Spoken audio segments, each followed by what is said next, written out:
Hey everyone, this is Turd Flinging Monkey. So this is kind of a response video to Stefan Molyneux's video about libertarians, which I'll provide a link to in the description if you're interested.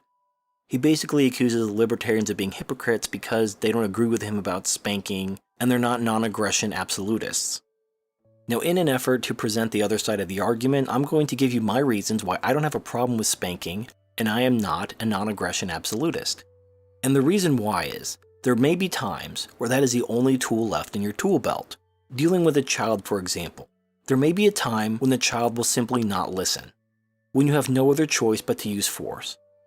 Now, I got into an argument with someone in the comment section of this video I'm responding to here, and they were constantly going back to this argument that if a child was so unruly that force was necessary, then the parents fucked up.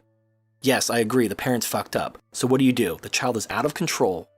All of your efforts to communicate with them and have a reasonable discourse have fallen apart. They're doing something dangerous, and they're not listening to you, they're not interested in listening to you. What do? And I eventually drug it out of him that he would hold the child close and explain how angry he was and everything like that. But holding the child assumes that the child can't leave. You're basically imprisoning the child so you can lecture them about how angry you are and how it hurts you or whatever. Whatever sort of communication you're trying to instill in the child. But you're imprisoning the child in order to do so. You're initiating force on the child. The child is not free to leave.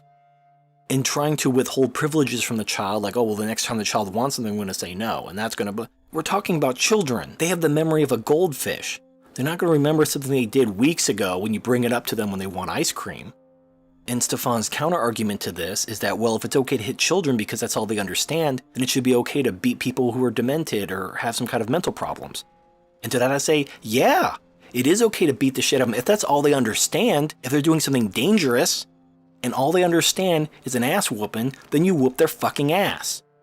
Again, I am not a non-aggression absolutist. I favor non-aggression. I will absolutely try to find the win-win, to find the compromise. Unlike an adult, like if you have a girlfriend or a wife or whatever, you can divorce, dump, or get rid of that adult. You can't just dump a child. You can't say, I divorce you, and just leave your child on the curb like you can with your girlfriend. You are stuck with your child. So your options are, since you cannot remove yourself from the situation, because you are responsible for this child, you have to bring them under control.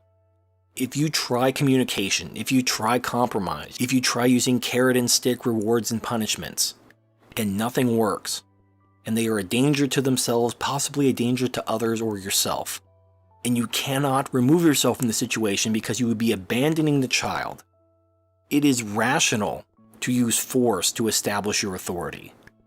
As long as you're doing it with their best interests, it is rational to do so. It is irrational to let them hurt themselves or to abandon them in order to hold to some principle of non-aggression. Imagine you were part of an anarcho-capitalist society. We'll just go to this happy place of anarcho-capitalism, where everything is private and there's no government and everything's voluntary and everybody's happy. Okay, you see a neighbor, which isn't anarcho-capitalistic. They have a government. They're forming a military. Some people are concerned, including yourself, that this military can be used to conquer you. You put forth the idea with other people in your community that you need to raise an army in order to defend yourself from your neighbor. Your community doesn't agree. They don't want to be taxed. They don't want to put forth the effort to defend themselves from your neighbor. The neighbor hasn't attacked you yet, so there's no reason to fear them. Nobody wants to go to war. Nobody wants to spend money on a kind of sort of maybe kind of thing. It wasn't until Japan attacked Pearl Harbor that America entered World War II. People in general are not pro-war. They don't want to go to war because they're the ones going to die. It's not going to be the leaders who fight on the front lines. It's going to be the average person. Well, the average man anyway.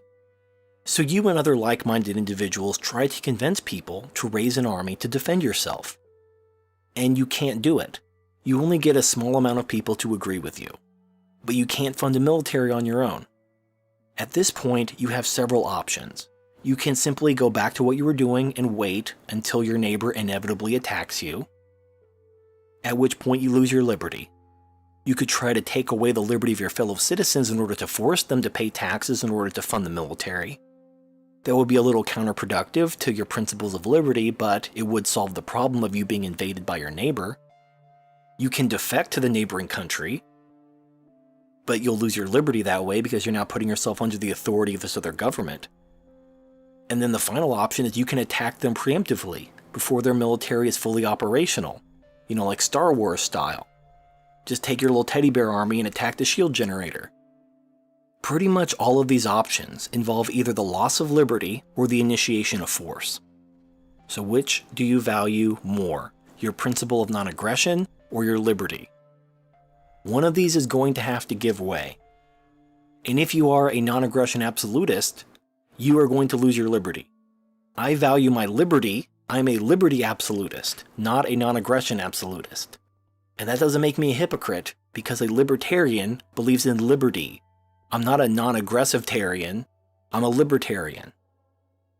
So if you were wrong about libertarians, it's only because you projected your belief in the non-aggression principle onto libertarians, and assumed that they'd agree with you in all cases. They'd agree with you about spanking and whatnot. Doesn't make us hypocrites, it makes you an idiot. So this is Turd Flinging Monkey, thank you for watching, and I'll see you next time.